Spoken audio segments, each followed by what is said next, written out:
On the minds of everybody is the extension of any federal assistance to those who have been displaced by the pandemic economically.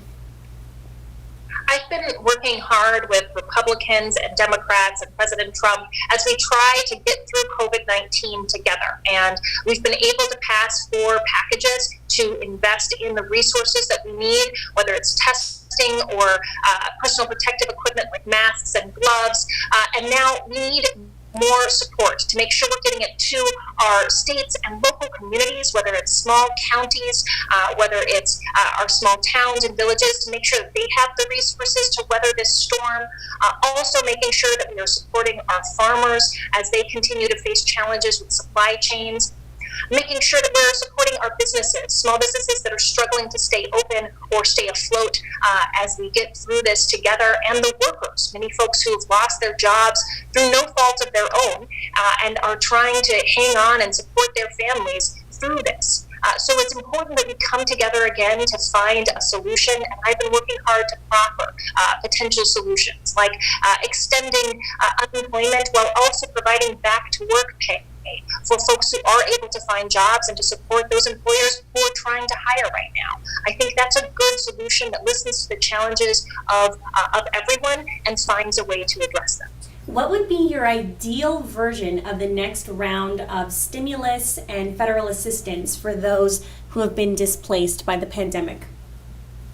So I introduced legislation just last week that I think provides a really good compromise for all of us to work together on this. It would be extending the unemployment support that we've done so far, because we know we haven't defeated COVID-19 yet, and those impacts are going to continue, so we should be continuing to address them, but also provide employers with the support that they need, our small businesses. I've heard from small restaurant owners who have really been able to find ways to do delivery and outside eating, and they are rehiring, but they've had trouble finding people to hire.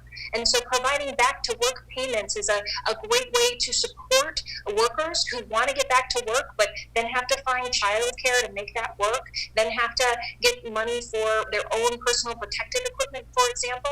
And so providing those back to work payments will really help the entire community to face this together. We also need to get more money to our local communities. The CARES Act provided money to local communities through the state, but we haven't necessarily seen that hit our local communities yet or be delivered to those counties and villages and towns, and we need to get more money to them to help them get through this as well. Lastly, we've got to support our farmers. I've introduced legislation with a Republican colleague of mine, Dustin Johnson, to get money directly to the state so they can identify those specific challenges, the specific challenges that Mexican farmers face, whether it's issues with the supply chain or meat packing prices or trying to get the personal protective equipment for their farm workers, but having those on-the-ground solutions that we can empower through federal funds. We've spoken before about how, like you mentioned, issues with the supply chain, even farmers having to dump milk at times. We have so many dairy farmers in our area. Can you just speak to, the uniqueness of this time and how that could ultimately have a trickle-down effect on our economy when farmers are not using their goods? Yeah, absolutely. Farming is a vital part of New Mexicans' economy and heritage, and I'm so proud to serve on the Ag Committee to be fighting for New Mexico's way of life. Because as we've seen, when we've got dairy farmers who are struggling, who are being forced to cut down 10% of their production, and sometimes that means pouring out milk that could go to families that need it, simply because we don't have the supply chain networks that we need to get milk in the right ways to people.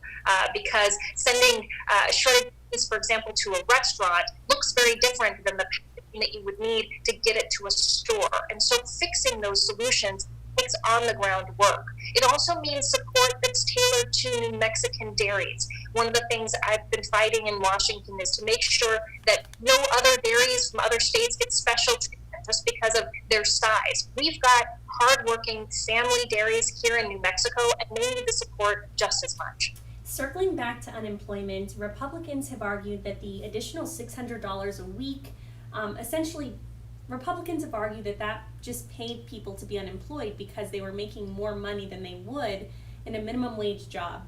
how much weekly assistance would you support in the next round of federal help? And do you agree with that sentiment?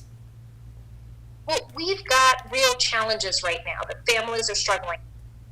Figuring out ways to make sure their kids have the support they need to go to school or to learn from via distance and to continue their education. Figuring out how for their health care if they lost their job that came with health care.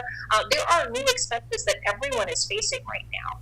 And so that's why I introduced this legislation. I think is a real solution that we can build together. It's a compromise. It identifies that we do need to continue the unemployment insurance, but we also need to provide an incentive for families to and people who want to get back to work, who found a job in the midst of all of the jobs that are being lost right now, who have found a job but need the support for childcare and PPE and other expenses. So I think we can do both, and we have to, because we have to continue to rebuild our economy in a safe way, but we also have to continue to fight COVID-19 so that we can emerge on the other side and reopen fully.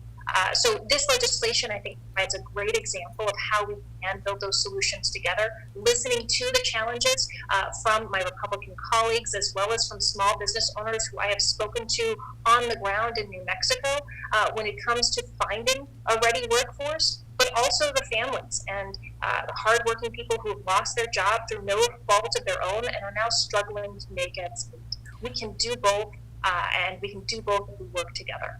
All lawmakers have an unprecedented challenge. You at the federal level, of course at the state and the local level. I have to ask, how do you think that the response to the pandemic could be improved at all at the state level here in New Mexico or even the local level in Las Cruces? You know, I appreciate that you recognize that all of us are facing unprecedented challenges, and we've got to find ways to support each other to do that. I am eager to make sure that the money that was allocated through the CARES Act to our local communities gets there to support local counties and other communities that are struggling right now, especially with lost revenues. I want to make sure there's clear communication so that folks have a sense of what's going to happen as COVID-19 continues and we see the rates of infection. Because I've heard from so many hardworking small business owners.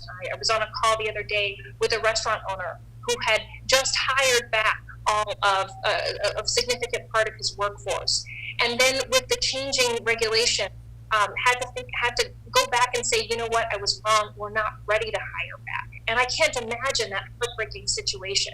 Now we're all struggling through this. COVID-19 is something that we all have to fight together, but finding ways to have clear communication and to get resources distributed as quickly as possible is crucial to do that. And that's why I want to applaud many of the local communities that have found ways to speed up zoning, for example, and other things to allow to support small businesses and local restaurants, providing more options for outside eating, for example. I think that's a solutions-oriented approach that has really helped both workers and restaurant owners in the district I serve. And I'm sure you've seen and heard this, especially, I'm sure State Rep Small has explained to you the challenges of New Mexico's unique situation and our reliance on oil and gas. Going forward, I know that this is more concerning our state funding, but how reliant do you believe New Mexico should be on oil and gas when we truly have seen it flourish and bring, tons of money to our economy, but then when the economy falls, we're just in this really dire budgetary situation for our state? Representing southeastern New Mexico, I know the frustration of the hardworking men and women there who risk their lives on dangerous roads and work hard to fuel not only our houses and our cars, but our economy here in New Mexico, to feel underappreciated, to feel like people don't understand the hard work that they do. And I think that our energy industry has a role in addressing the challenges that we all face, like fighting climate change. But we've got to work with them to do things like capture methane, to do things like invest in other opportunities, to do things like make sure that we are protecting our groundwater. We can do that together. We can look at how do we decrease the carbon output together. And that's why I've supported the Use It Act, which is a good example of reducing our carbon output by leveraging the expertise of the energy industry that we have. I think climate change is a threat that we have to face together. We have to have a long-term strategy with all of us moving forward, instead of this back and forth pendulum that isn't going to get us where we need to go. So I know, and that's frankly a frustration that I have with former Vice President Biden's campaign, the idea of stopping production on federal lands. I know if we were to stop fracking on federal lands today, we'd have to close our schools tomorrow. That's how reliant we are. So we've got to have a comprehensive way forward working together. Should New Mexico diversify our budgets and funding more? I think we've got incredible energy resources, whether it is our oil and gas in southeastern New Mexico. We've also seen areas in southeastern New Mexico be some of the most dedicated investors in solar energy and wind farms. And so that diversification is a critical opportunity that we can have if we're willing to focus on it together. Congresswoman, anything else that I didn't ask you that you would like to add? No, I really appreciate the chance to talk.